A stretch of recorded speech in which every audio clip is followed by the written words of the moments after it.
Bonsoir, bonjour, c'est ED Congo Basango Télévision.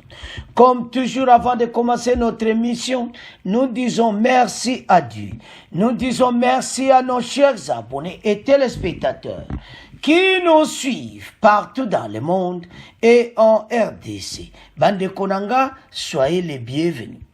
Alors, une chers téléspectateurs, sortie de crise, boyoka oyo catholique balobi bandeko na débat oyo eza kosalama bandeko na Kinshasa. Catholique si sorti de crise, il faut le dialogue entre Fachi et opposition. Il n'y a pas d'autre sortie de crise que le dialogue. A affirmé mercredi le 19 juillet à Kinshasa, le comité laïque de coordination, il a lancé cet appel à l'ensemble du peuple congolais et plus particulièrement au chef de l'État, ainsi qu'aux principaux leaders politiques et sociaux. Le coordinateur de cette structure, Isidore Ndanuel, l'a indiqué au cours d'une conférence de presse. Parmi les multiples problèmes auxquels est confronté le pays, il a cité la crise sécuritaire au pays et celle liée aux élections. La CLC appelle vivement à dialogue politique. Quelle lecture faites-vous de la proposition du CLC? Togoyoka, coordonnateur et administration et la communauté des laïcs, Togoyoka Basango, Batindi Mutramona débat et Mairie Lukumbu.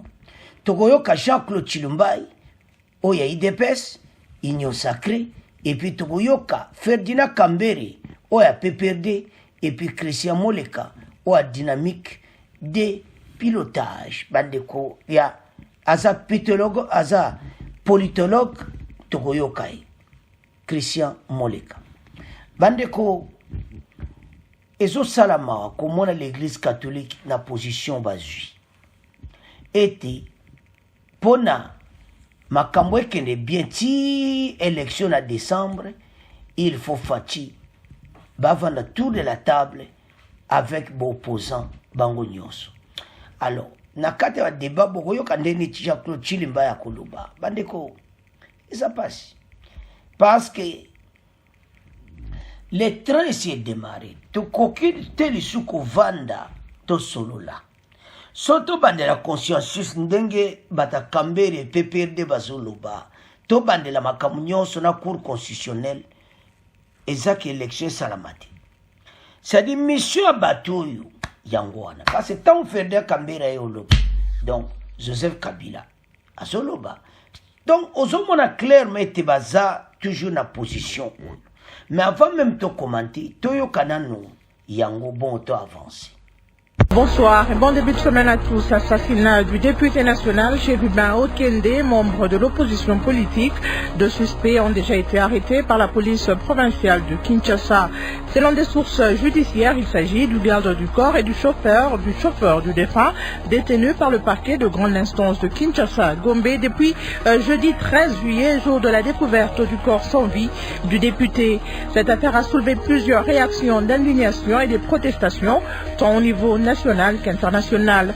Dans un tweet de la présidence, Félix Tshisekedi demande à la justice de faire toute la lumière sur ce dossier afin de sanctionner les coupables de cet acte ignoble. Moïse Katumbi, président du parti politique Ensemble, dont Chérubin Okende était le porte-parole, a qualifié ce meurtre d'un assassinat politique et réclame une enquête indépendante pour connaître la vérité, estimant ne pas avoir confiance aux institutions congolaises.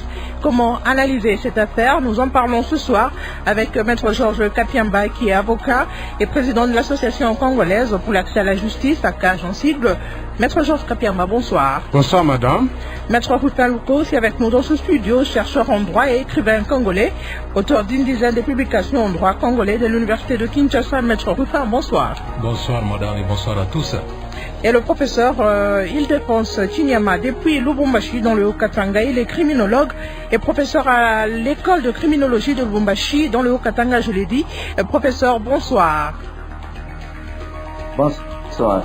Assassinat du député national Chérubin Okende, membre de l'opposition politique. Je l'ai dit dans le sommaire, de suspects déjà aux arrêts détenus par le parquet des grandes instances de Kinshasa à Gombe depuis jeudi 13 juillet, jour de la découverte du corps sans vie du député, selon des sources judiciaires. Cette affaire a soulevé plusieurs réactions d'indignation et des protestations tant au niveau national qu'international. Pelé Kipela revient sur quelques réactions. Le président Félix Tshisekedi dit avoir appris avec consternation la disparition dans des conditions tragiques de M. Chérubin Okende, ex-ministre des Transports et Voies de Communication. Le chef de l'État enjoint la justice à faire toute la lumière sur ces dossiers afin de sanctionner les coupables de cet acte ignoble. Le député national André Claudel Loubaya dénonce ce qu'il qualifie de crimes d'État inacceptables, inexcusables et impardonnables. Le sénateur Matata Mpognon estime quant à lui que cela est d'autant plus grave qu'il aurait été enlevé dans l'enceinte de la Cour constitutionnelle. Nous sommes entrés dans un régime de terreur et de dictature inqualifiable, dit-il. Martin Fayoulou s'est dit choqué et atterré par ces crimes qu'il qualifie d'odieux et qui, toujours selon lui, s'apparente à un assassinat politique et ne peut rester impuni. Pour sa part, la CENCO dit condamner ces meurtres d'un opposant politique en cette période préélectorale. Elle exprime son inquiétude de constater que cet assassinat, qui rappelle les circonstances de celui de Floribert Chebeya, intervient à la suite des arrestations des membres du regroupement politique des Chérubins Okende et d'une série de violences verbales et physiques des fanatiques de certains partis politiques qui menacent la cohésion nationale et ne sont malheureusement pas interpellés par leurs leaders, moins encore par la justice. La CENCO en appelle aux autorités congolaises de faire toute la lumière sur ces crimes qu'elle qualifie de sauvages et de sanglants. Merci Pelé Kipelamondo. La communauté internationale aussi a réagi face à cet assassinat de Chérubin Okende. La MONUSCO, les États-Unis, l'ambassadeur de l'Union européenne, le Royaume-Uni, l'ambassadeur d'Italie, tous demandent que lumière soit faite sur ce crime affreux et que les responsables soient livrés à la justice. Maître Georges Kapiamba, vous êtes avocat et président de l'Association congolaise pour l'accès à la justice. ACAJ en sigle, Chérubin Okende, ancien ministre, acteur politique et porte-parole d'Ensemble pour la République, retrouvé jeudi, mort dans son véhicule, son corps criblé des balles. C'est quoi votre ressenti après cette découverte, après cet assassinat? Surtout dans ce contexte politique qui est assez tendu, un contexte qui doit nous emmener aux élections dans 6 mois. Oui, je comprends bien qu'on puisse davantage recirconscrire le contexte, mais là vous posez la question à un militant des droits de l'homme de plus de 30 ans dans ce pays, et donc pour moi, quel que soit le moment où on supprime la vie d'un être humain, cela doit toujours nous choquer. Et voilà pourquoi déjà le 13, lorsque le matin il m'avait été donné la confirmation par un des membres de sa famille politique qu'on venait de retrouver son véhicule vers l'avenue du poids lourd avec son corps sans vie, j'ai ressenti un choc. Et nous avons directement échangé au niveau interne de la CAJ pour finir par condamner publiquement cet assassinat et exiger une enquête indépendante, une enquête crédible, de manière à ce que nous puissions finalement connaître les noms des auteurs, commanditaires, pourquoi pas, et tous ceux qui auraient prêté une quelconque main à cet acte. Et à la même occasion, nous avons aussi décidé de lancer notre propre enquête citoyenne, mais qui va davantage se focaliser sur enquête propre à ACAJ ou les ONG de défense des droits de l'homme. Propre à ACAJ, qui va chercher à comprendre un certain nombre de choses, parce que nous étions informés déjà le 12, dans la soirée vers 20h, je crois, 21h, nous avons été appelés par les membres de sa famille politique qui les recherchaient.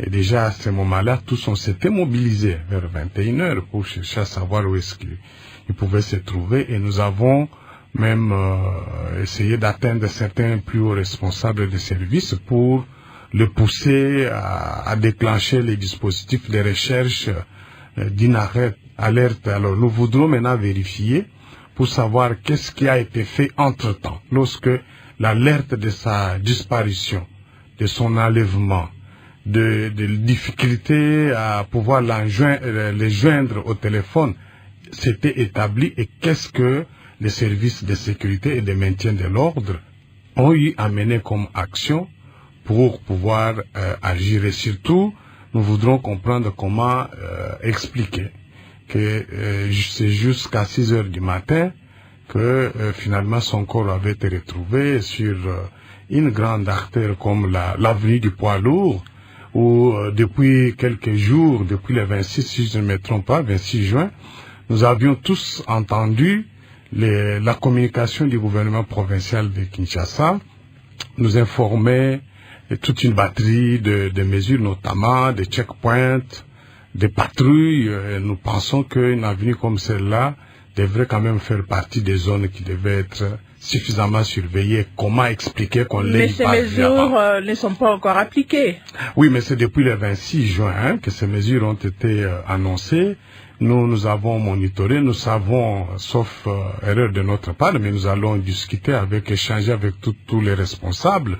Nous savons que depuis le 26 jusqu'à ce jour, nous n'avons noté que le bouclage qui a été organisé à Kitambo, dans les communes de Kitambo et Bandalungwe. Nous voudrons quand même échanger avec les autorités pour comprendre pourquoi les autres mesures qui ont été pourtant annoncées, notamment des patrouilles motorisées, des checkpoints, n'ont pas été mises en application jusqu'à ce jour. Et ça constitue pour nous en tant que citoyens un sujet de préoccupation, et nous devons comprendre. Et aussi, nous pensons que les plus hauts responsables qui auraient failli dans la réaction qui était attendue d'eux devront quand même assumer un certain nombre de conséquences sur le plan professionnel. Maître Georges Kapiamba, certains acteurs politiques n'ont pas hésité de parler d'un assassinat politique. Qu'est-ce que vous en pensez? Alors, vous savez que nous sommes un État de droit, nous sommes des républicains, des légalistes. Nous attendons que la justice, qui a déjà démarré son enquête, puisse rendre publiques ses conclusions. C'est à ce moment-là que nous pourrons prendre position par rapport à la nature de cet assassinat. Pour nous, nous restons pour le moment sur les éléments qui ont été livrés par le procureur général de la Cour de cassation, en considérant qu'à cet instant, il s'agirait d'un assassinat crapuleux. Alors, voilà. Certaines opinions pensent que cet assassinat est un coup dur contre la jeune démocratie. Bien sûr, tout à fait, parce que non seulement contre la démocratie elle seule, mais aussi contre l'ensemble d'un état de droit qui est censé être fondé sur le respect et la protection des droits fondamentaux des citoyens. Et l'un des droits fondamentaux, c'est le droit à la vie. Nul n'a le droit de pouvoir se permettre d'enlever quelqu'un et lui ôter la vie, et surtout dans les conditions telles que ça s'est dégagé selon les premières images, à la suite apparemment d'actes de torture lui administrés. Ça, c'est inacceptable dans un état de droit démocratique. Les auteurs doivent être rapidement recherchés et jugés. Alors, 2 jours après l'assassinat de Chérubin Okende, on a vu les ONG de défense des droits de l'homme appeler la Commission nationale de droits de l'homme de saisir le gouvernement pour cesser les arrestations et détentions arbitraires dans le pays. Vous avez insisté sur détentions arbitraires au pays. Est-ce que ça a un lien avec cet assassinat? Est-ce que c'est par rapport à cet assassinat que vous avez saisi la Commission des droits de l'homme, ou c'est par rapport au contexte politique actuelle où les opposants sont traqués? Non, c'est une coïncidence malheureuse, parce que ce travail, ces consultations, nous les avions déjà commencées entre nous ONG quelques jours avant, étant donné que nous sommes en train d'évaluer la situation des droits de l'homme dans notre pays, et surtout à l'approche des élections. Nous avons l'habitude de les faire chaque fois, et nous avions déjà arrêté de pouvoir déposer notre mémorandum auprès du président de la Commission nationale des droits de l'homme, afin de l'impliquer, de l'engager dans une action de plaidoyer auprès de plus hautes autorités de notre pays pour faire cesser les violations des droits de l'homme que nous constatons. Nous monitorons depuis plusieurs mois dans les chefs de 2 services de sécurité, à savoir l'Agence nationale de renseignement en air et le renseignement militaire. Et donc, il s'est fait que cet assassinat s'est produit pendant que nous préparions déjà les documents. Bon, nous avons continué, mais ça ne nous empêche pas de continuer aussi à réclamer un procès par rapport à ce qui est arrivé à Cherubin Okende. Et je voudrais terminer par dire que s'agissant de ces deux services, nous avons voulu par ces mémorandums attirer davantage aussi l'attention de toutes les autorités de notre pays, principalement gouvernementales, parce qu'il n'est pas normal. Tous les services sont créés, organisés pour les biens des citoyens. Ils ne peuvent jamais être utilisés, instrumentalisés par leurs responsables contre les citoyens et leurs biens. Et lorsque la Constitution dit que l'État a l'obligation d'assurer la protection des personnes et de leurs biens, mais dans les biens là, il y a aussi les droits et libertés fondamentaux. Lorsque vous arrêtez quelqu'un, parce que la loi vous habilite de cette prérogative, mais sachez aussi en tant que plus haut responsable que ces mêmes citoyens ont aussi le droit pendant cette période, notamment de recevoir la visite des membres de sa famille, d'être assisté des avocats de son choix pour vous organiser, de ne pas être soumis aux actes de torture. Et surtout lors de son arrestation, vous n'êtes pas autorisé à recourir à la brutalité ou aux actes de torture. Donc dans ces mémoires, nous avons répertorié ces cas que nous avons considérés comme des cas emblématiques. Mais nous avions aussi demandé à ce que 3 cas soient traités en urgence comme ceux devant contribuer à l'apaisement avant les élections. Merci. Celui de Salomon Kalonda, mais Fortuna Bisselele et de Franck Diongo. Nous nous félicitons du fait que Franck Diongo a été libéré. Merci. Mais les 2 restent encore en détention. Maître Rufaluko, chercheur en droit et écrivain congolais, auteur d'une dizaine de publications en droit congolais de l'université de Kinshasa. Votre réaction sur l'assassinat de Cherubin Okende? Merci madame pour l'invitation encore une fois aujourd'hui. Je vais soulever un aspect que la population n'a pas connu de Cherubin. Vous parlez de moi comme chercheur, mais c'est la RDC qui perd un chercheur de l'université de Kinshasa à la personne de Cherubin, parce qu'il est dans ma promotion en doctorat à l'université de Kinshasa. Il faisait le droit public, moi je faisais le droit pénal. Il est de la promotion 2011-2013 avec moi, et il ne lui restait que la soutenance de sa thèse avant qu'il soit nommé ministre pour devenir professeur d'université ou docteur en droit. Et donc c'est ce messier-là que l'université de Kinshasa et l'université congolaise en général perd dans ces conditions-là de brutalité dont nous voulons que ça soit décidé le plus rapidement possible. Alors déjà, lorsqu'on nous raconte dans les premiers éléments que nous avons dans les médias et consorts, que son corps a été trouvé criblé de balles. Il n'y a aucun témoin qui a entendu ces coups de feu. Il n'y a aucun témoin ni sur cette route-là, dans ce parking-là qui est voisinant, n'est-ce pas, les entrepôts de CEP et consorts. C'est un garage.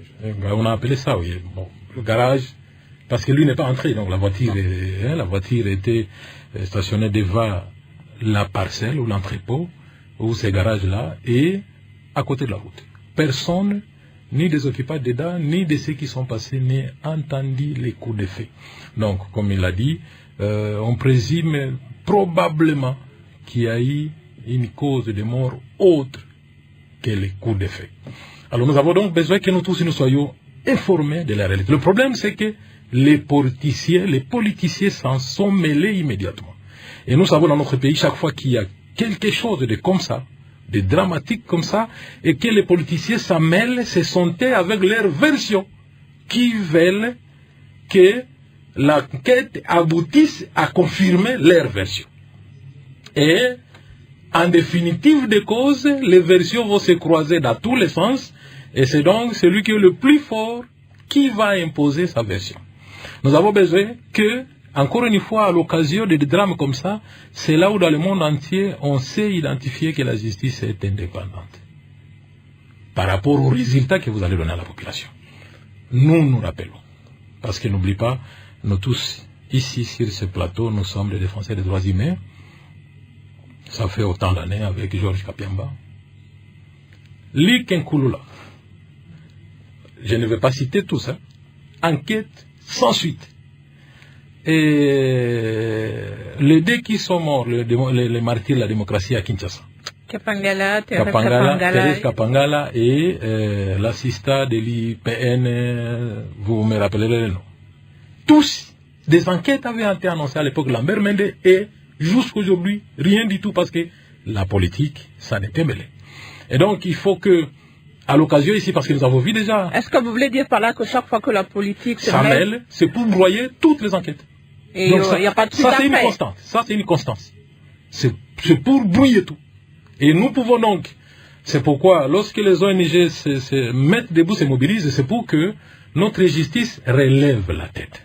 Parce que déjà, nous sommes étonnés que ce soit de tout petits poissons qui soient annoncés comme suspects qui aient été pris. Ça veut dire les gardes du corps et les chauffeurs. Ça, ce sont de tout petits poissons. De tout petits poissons.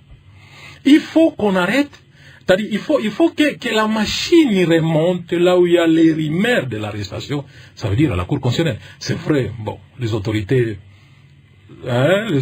ont raison, n'est-ce pas, de suspecter, de redouter que ça soit remonté à, ça veut dire, aux institutions de justice. La Cour constitutionnelle, c'est l'organe suprême qui gère la magistrature. Si ça remonte de là, si ça se confirme, vous voyez ce que ça donne en termes de discrédit. Donc, mais entre-temps, le chef de l'État, Félix Tshisekedi, demande à la justice de faire toute la lumière sur ce dossier afin de sanctionner les coupables de cet acte ignoble. Peut-on faire confiance à cette justice lorsque lui-même, le chef de l'État, a fustigé la manière de travailler?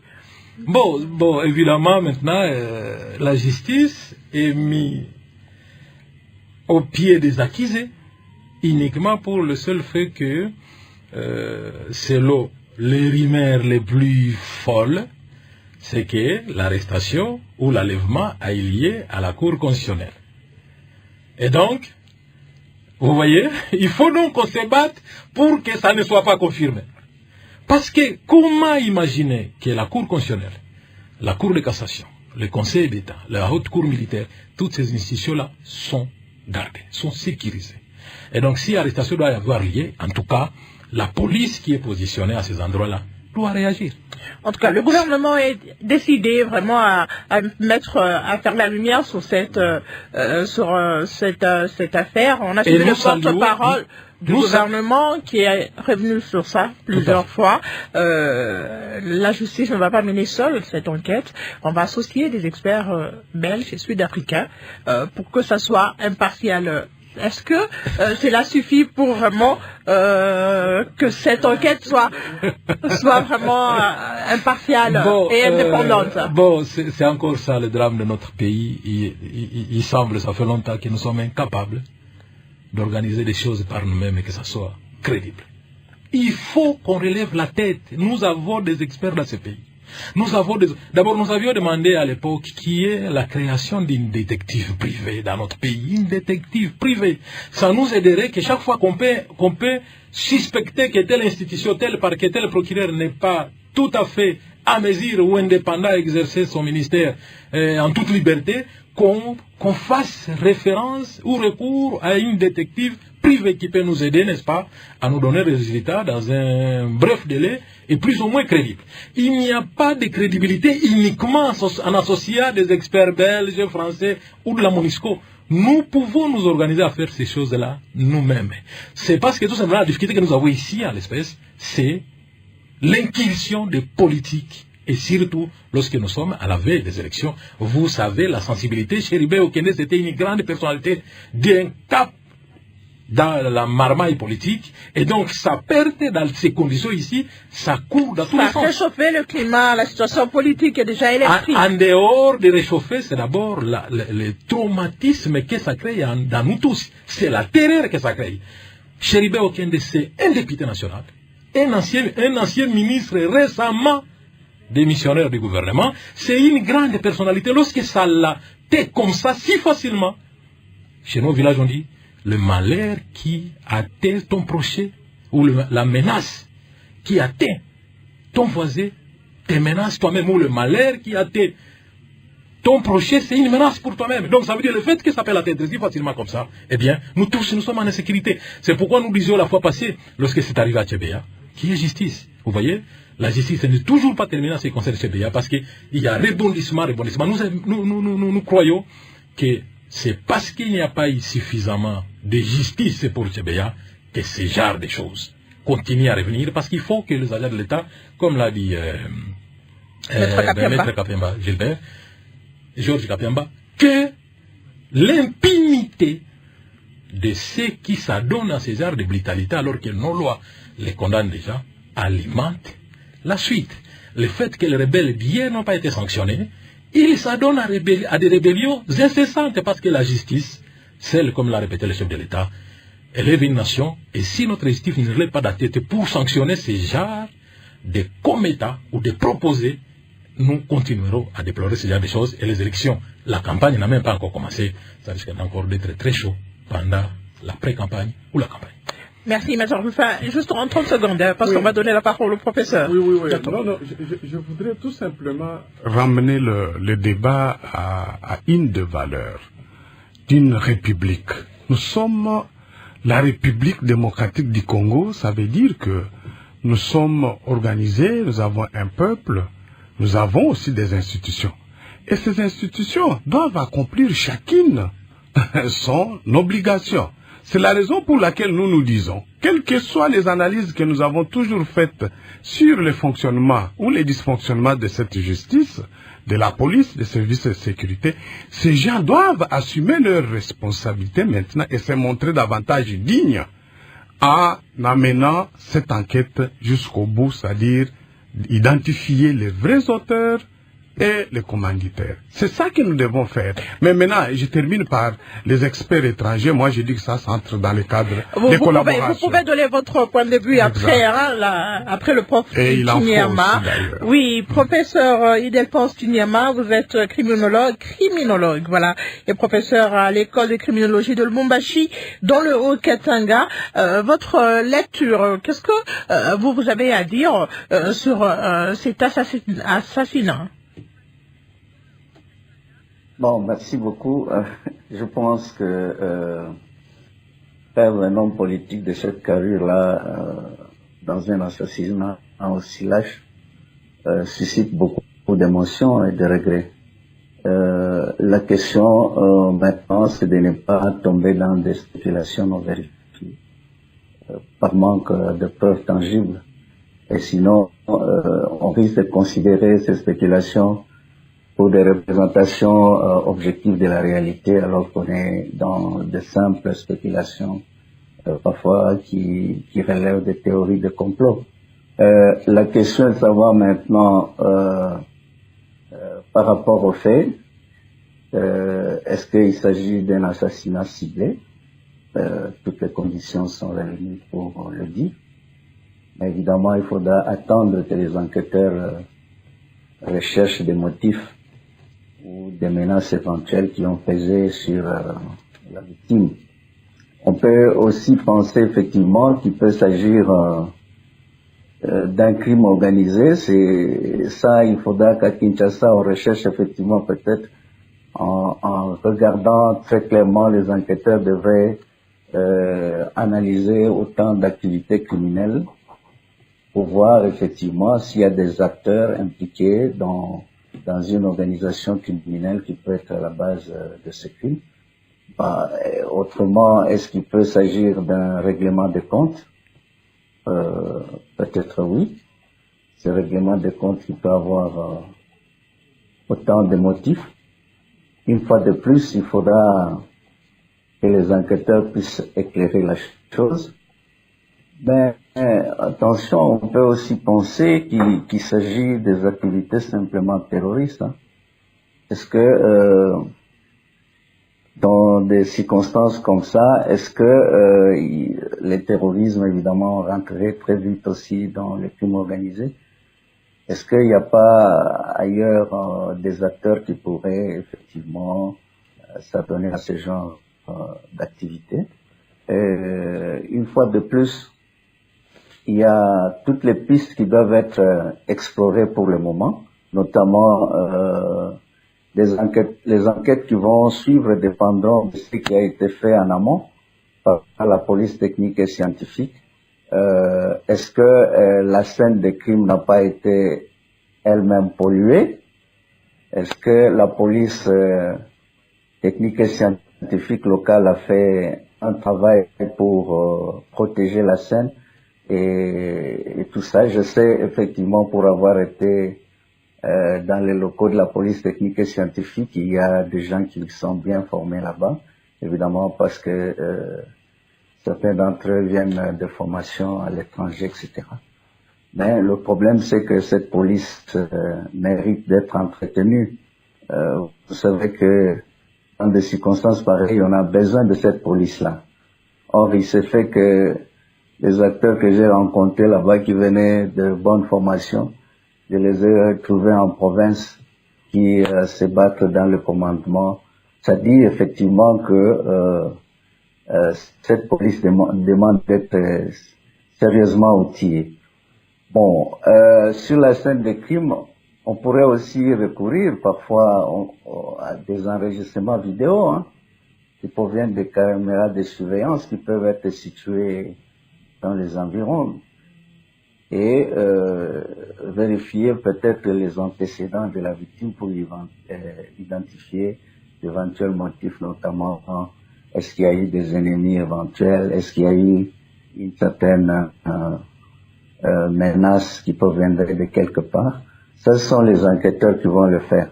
Mais attention, il ne faut pas penser effectivement que lorsque cette enquête réunit tous ces experts, que ça devient une panacée, parce qu'on sait effectivement que quelles que soient les origines de ces experts, aux États-Unis comme ailleurs, en France, en Belgique, tous les crimes, quels que soient les moyens qu'on y met, n'ont jamais été élucidés. C'est-à-dire, on ne remonte pas assez à retrouver les auteurs. Et généralement, le pourcentage est toujours très faible en cette matière. Bon, alors, je félicite effectivement parce que ce soit du côté du pouvoir ou de l'opposition, tout le monde est d'accord qu'il faut une enquête indépendante, raison pour laquelle tout le monde estime qu'il faut des experts qui viennent de l'étranger. Bon, la question c'est que est-ce que ces étrangers qui seront mêlés à nos enquêteurs vont donner la garantie d'une certaine neutralité? Peut-être oui, mais ce qui est sûr, c'est qu'ils vont apporter une expertise spécialisée, ça c'est sûr. Mais attention, ces enquêtes demandent des ressources supplémentaires. Hein. C'est pas 2 enquêteurs ou 3 enquêteurs qui peuvent arriver à faire un grand boulot. D'autant plus effectivement que ces enquêteurs ne transporteront pas vers ici tout leur laboratoire. Ils auront toujours à recourir à leur laboratoire. Le problème qu'on a lorsqu'on a des enquêteurs comme ça qui viennent de provenances différentes, c'est la question de la standardisation aussi. Hein. Est-ce qu'ils ont les mêmes protocoles? Est-ce qu'ils ont les mêmes procédures? Est-ce qu'il n'y aura pas un conflit juridictionnel? Ils ont leurs droits, nous avons notre droit. Tout ça devrait être réglé à l'avance. La question de la transparence, évidemment, c'est que l'intervention des enquêtes indépendantes contribue à instaurer une certaine confiance du public. Et ça, c'est ce que tout le monde souhaite.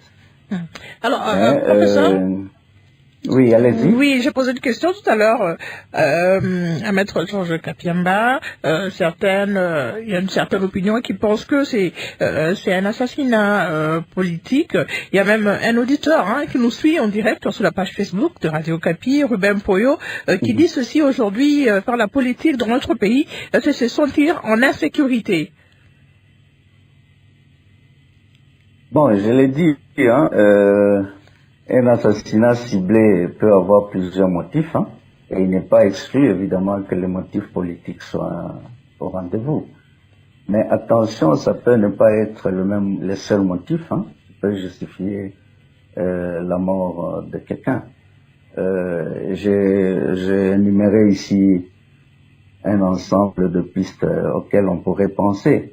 C'est vrai que devant ce meurtre qui est de plus en plus médiatisé, le problème que ces enquêteurs auront en face, c'est justement la pression du public, mais la pression politique aussi.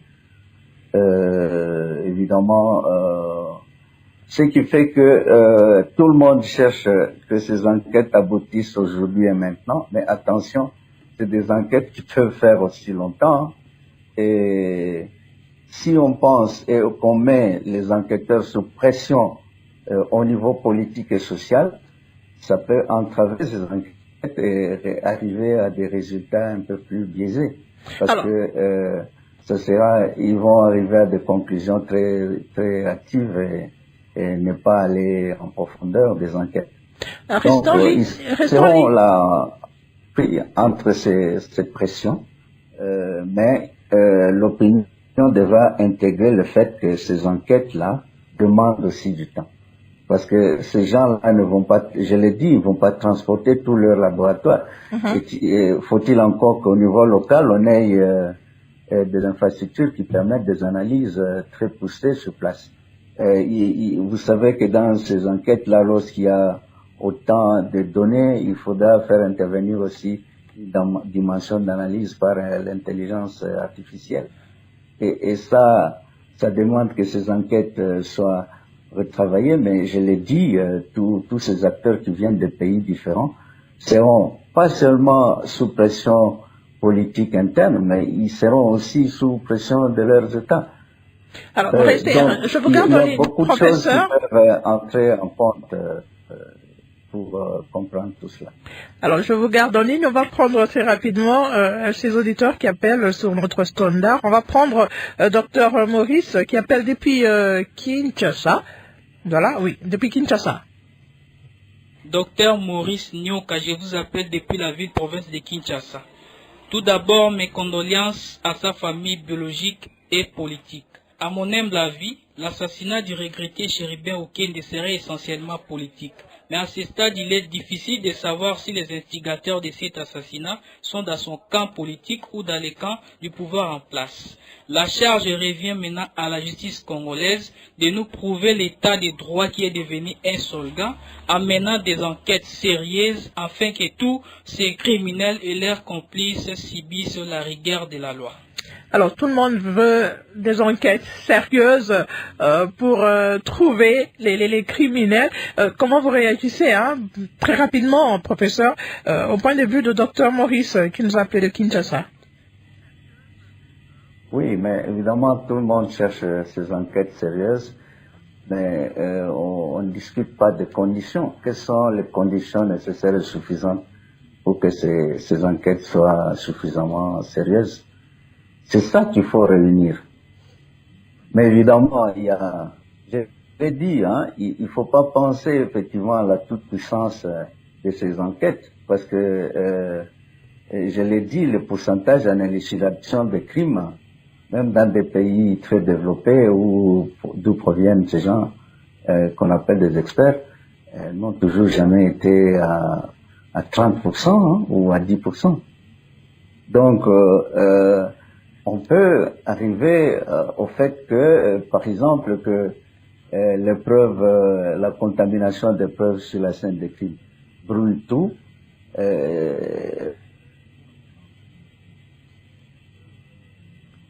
Allô, professeur? Je crois qu'on a un petit souci avec la connexion du professeur. Maître Georges Kapiamba, on va prendre aussi pour vous cette autre réaction qui nous vient de Mwanda, dans le Congo central. C'est Serge Souela, j'appelle de la province du Congo central dans le territoire de Mwanda. Ça ne sert à rien de centraliser le gouvernement et l'ensemble. Que l'opposition ou l'ensemble pour la République cherchent eux aussi leurs enquêteurs pour rendre leur jugement. C'est faisable. L'opposition à ces enquêteurs qui mènent son enquête, à part le gouvernement de son côté aussi fait son enquête. Non, nous ne devrions pas évoluer comme ça dans une république.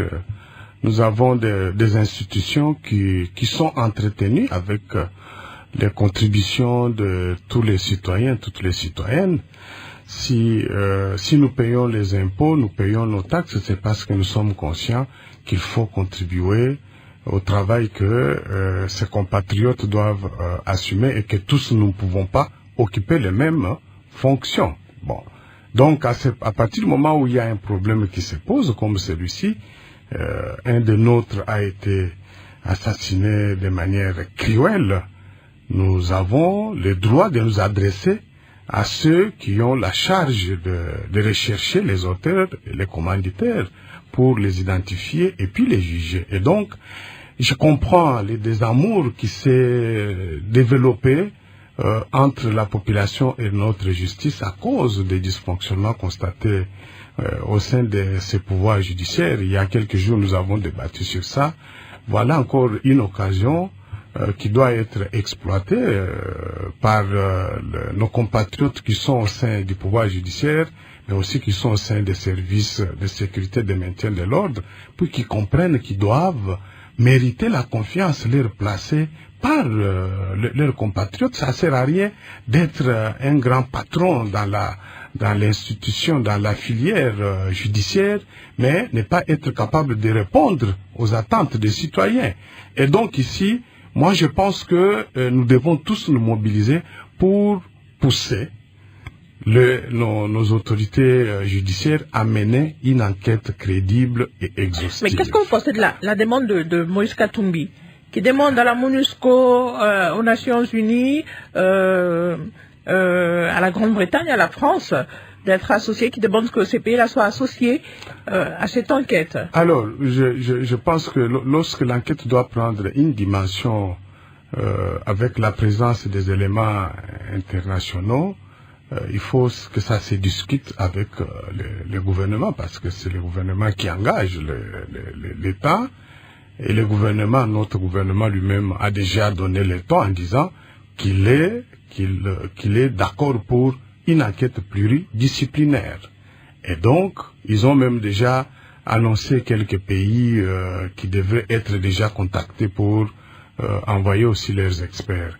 Bon, il faudrait qu'ils analysent tout cela, si ça peut constituer aussi une manière de donner davantage de gages. De crédibilité. Bon, oui, de crédibilité, je crois que c'est donner plus d'efficacité. Parce que nous devons les reconnaître, comme le prof l'a mentionné, le prof n'est pas allé peut-être dans tous les détails, c'est que nous avons certes des hommes et des femmes qui ont été formés, mais qui se retrouvent dans des conditions où ils ne peuvent pas effectivement exploiter leurs connaissances, leurs capacités par manque de moyens. Alors, pour ça, moi, je pense que le gouvernement aussi devra montrer quand même sa bonne volonté, son engagement, en faisant libérer des moyens nécessaires, financiers, logistiques. Il ne faudrait pas que ça soit une enquête qui se mène dans les conditions habituellement de chez nous ici, où on sait que quand tu déposes une plainte auprès de la police, avant de partir pour lancer un mandat, envoyer des agents sur le terrain, on va te dire nous n'avons pas de moyens de transport, il faut contribuer, il ne faut pas que ça soit ça quand même. Merci, voilà pourquoi ailleurs, des fois, Katiamba, on désigne comme ça un procureur spécial. Et avec un budget, on met à sa disposition pour que l'enquête se mène à de bonnes fins. Maître Rufaluko, on va prendre aussi pour vous cette dernière réaction qui nous vient de Lubumbashi. Moi, c'est Mike Kaité depuis la ville de Lubumbashi. Bien, il n'est pas question pour personne que la justice et d'autres institutions rentrent dans les attributions régaliennes. Nous saluons la pertinence de cet engagement de la part du gouvernement de cette enquête judiciaire mise en marche pour avoir la clarité sur le meurtre de l'honorable Chéribin Okende. Les questions qu'on se pose sont: est-ce que c'est avec notre justice qui récemment a été décriée par le président peut diligenter une enquête fiable pour ces cas? Et d'autant plus le régime en place n'est pas en osmose avec l'opposition. Ne serait-il pas une occasion pour lui d'attribuer cette tache d'huile au sein de l'opposition, que c'est parmi eux qu'il y a des suspects à ce meurtre. Maître Loko. Qu'ils soient de l'opposition ou du pouvoir, les députés nationaux sont protégés, comme nous, les citoyens, par la police. Dans la plupart ont des gardes du corps. Je crois que d'ailleurs, c'est pourquoi on a arrêté celui-là. Donc, les députés nationaux ou les députés nationaux sont protégés par des policiers qui les rassurent la garde, n'est-ce pas, et la sécurité à la maison ou dans l'exercice de leurs fonctions. Donc, ce qui fait déjà que la police doit nous dire qu'est-ce qui s'est passé pour que ces policiers-là qui étaient arrêtés, quel est le rôle qu'il a joué en ce qui concerne les corps qui a été arrêté, que faisait la garde. Ça, c'est important donc dans ces enquêtes-là. Alors, je vais insister ici sur le fait que il faut... Alors, il s'est posé une question, cet auditeur. Est-ce que... voilà, allez-y. Je l'ai suivi. Donc, est-ce que... Lorsqu'on se retrouve par rapport à une situation comme ça, le fait qu'on implique la communauté internationale, est-ce que ça va donner gage et tout ça à la crédibilité, n'est-ce pas, des résultats? Parce que ce que la population réclame, c'est qu'il y ait la vérité sur ce qui se passe, pour qu'on en tire les leçons. Et nous déplorons le fait que sur 10, c'est moins de 2% des vérités que nous avons réussi. Je peux citer l'assassinat ou le décès de Raphaël Yann, le président du procès Camère à l'époque. Sans trace, jusqu'aujourd'hui. Je peux citer Floribert Etchebeya, la vérité n'a jamais été connue totalement. Je peux citer l'assassinat du général Boudjamabe, Mamadou Ndala, général Baouma, général Agoloa, pour lequel on avait annoncé des enquêtes. Donc, chat échaudé crée même l'eau froide. Donc, la population est dans l'ensemble de ces méfiances-là, parce qu'il n'y a pas eu de résultats pour cet ensemble de personnalités importantes, utiles à la République, et qui sont morts dans l'exercice de leurs fonctions. Ça veut dire, ils sont morts dans la défense de la population, dans la défense du territoire national, dans la défense, donc dans la défense de la mission dans laquelle ils avaient été désignés, n'est-ce pas, comme représentants de l'armée et consorts. Pas de résultats. Donc nous réclamons que justice soit faite en fait que, non seulement lorsque la vérité sera connue, que les coupables soient sanctionnés. C'est important. Parce que lorsque les coupables, vous voyez, nous sommes d'abord dans la psychose des enlèvements et des ventes des organes ici. Il y a eu un procès et on s'imagine, pour la population, c'est la même mouvance criminelle qui continue à agir. Parce que la population réclamait que pour le vent d'organes et les enlèvements, qu'on ne s'arrête pas seulement aux exécutants, qu'on aille jusqu'aux différents médecins, à ces laboratoires-là, à ces expatriés-là qui ont cette médecine criminelle qui est disséminée dans différentes résidences, qui prennent les organes et qui les expatrient à l'étranger. Il faut donc qu'on aille jusqu'au bout. Et pendant qu'on réclamait ça, ces drames nous arrivent. Et c'est l'un de nous, un grand parmi nous, qui est ainsi assassiné.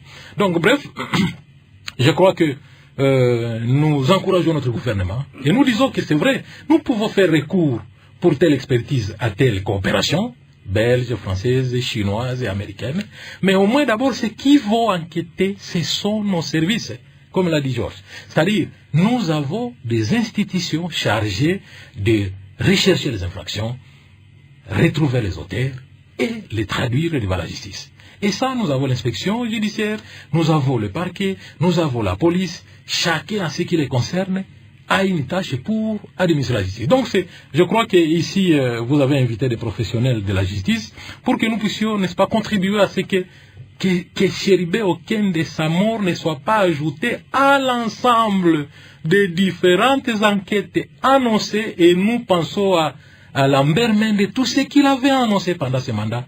Il n'y a pas eu de procès, il n'y a pas eu de justice.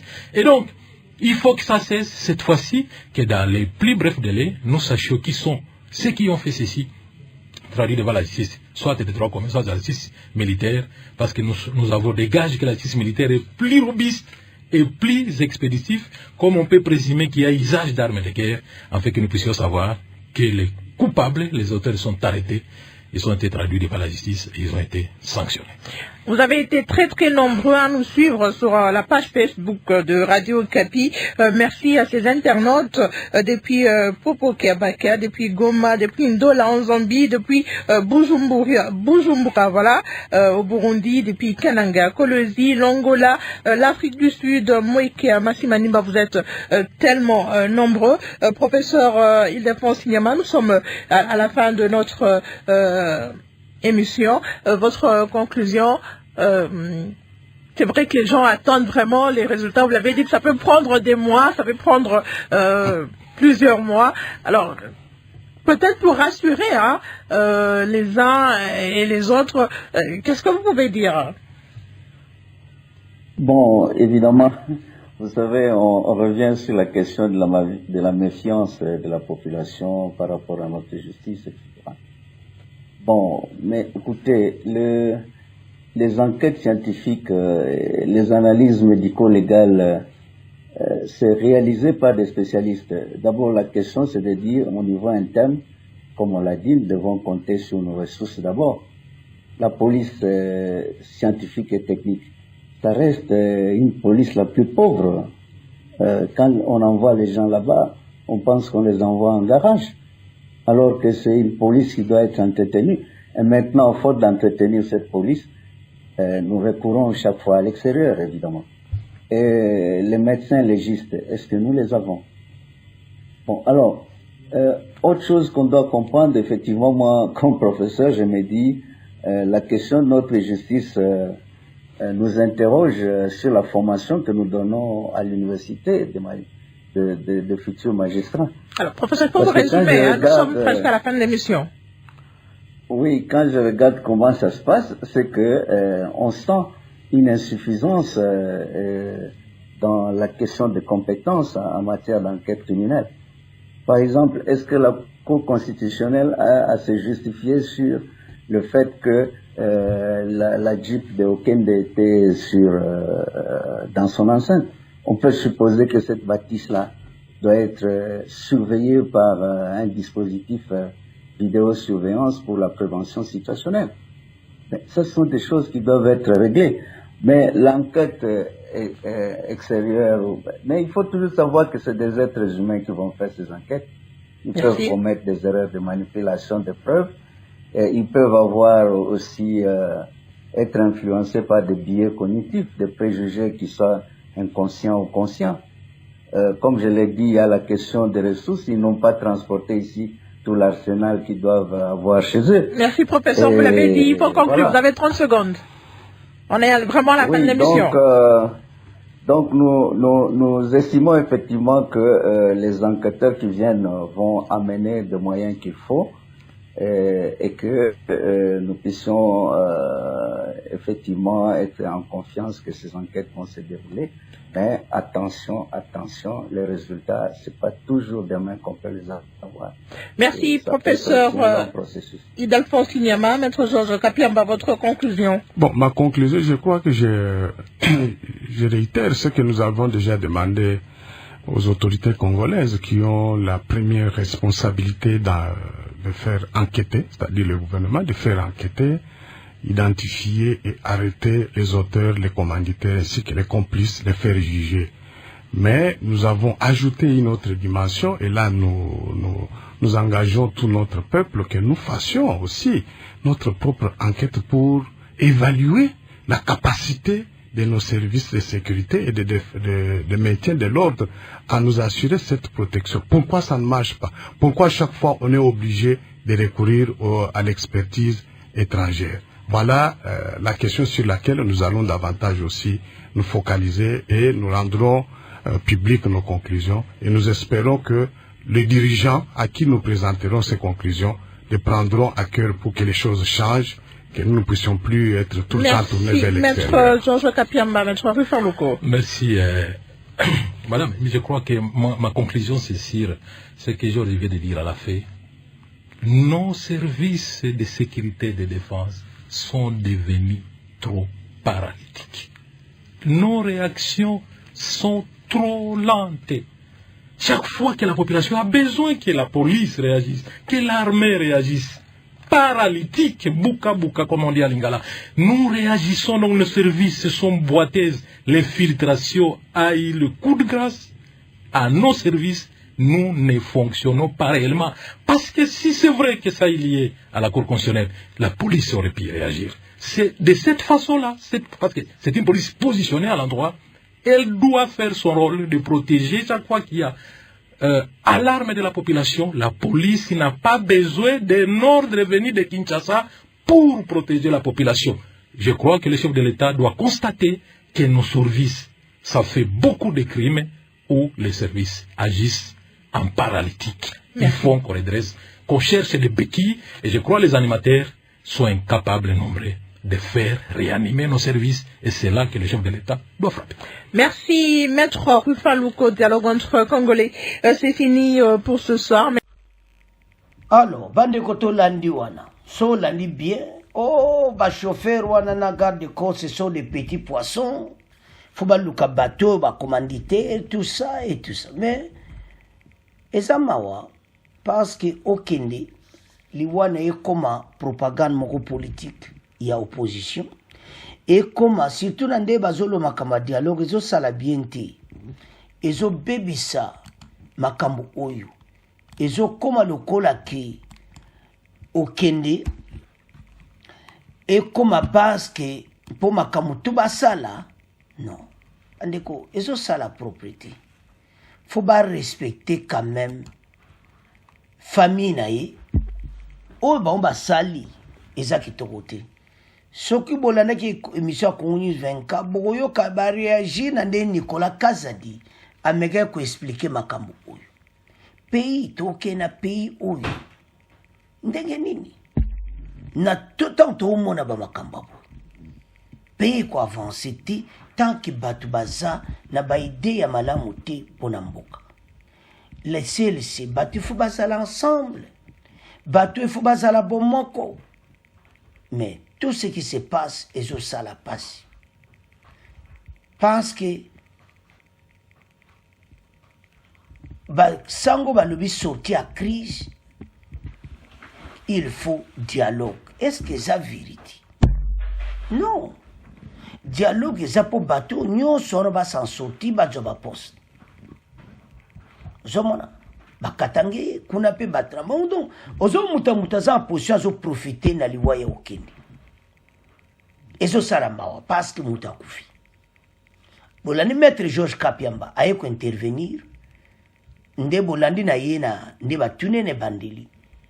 Alobi d'abord nzoto liwa ba circonstance liwa photos de la banquette autopsie et tout ça mais on débat ça la propagande politique liwa ya mutu et comme on y muta sali boye non tout c'est la banquette mais opposition bozana problème sérieux pour na likambo oyo parce que bazo bengisa mokonza mboka bengisi ba belge ba français pe ba koti na Afrique du Sud na makambo oyo sikoyo soye kubima keza bongo te qu'est-ce que boko suka wapi tambo sasa li ba propagande boko suka mabe et quoi avancer te boko mona situation e kozala malamu te bande kozo sala pasi pe mawa komona dossier oyo kaka soni pe passi. Alors, chers téléspectateurs, ceux qui n'ont pas la makambaboui, ils ont ça là, l'air moko, oyo qui passe dans mon thème. Qu'il n'y a pas une autre sortie de crise. Bazolo bakaki, il faut dialogue. Bakende une élection.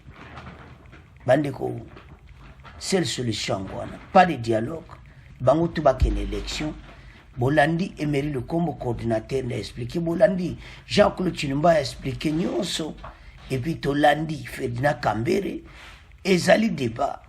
Bino bopesa ba message na bino contre Boyoki. Parce que démocratie angwana bazula mabe pona mususu et tout ça. Mais mawana ngwe sakake. Ezo se basé sur bazo tanga na makambu ya mutakufi. Ezo sa la propriété. Il est mort, souvenir à malamu te pour la famille na ye. Ezo ça la pauvreté. Alors, bande konangai, c'est à ce point que comment clôturer mission na biso, vous continuez à s'abonner. Au revoir, à la prochaine.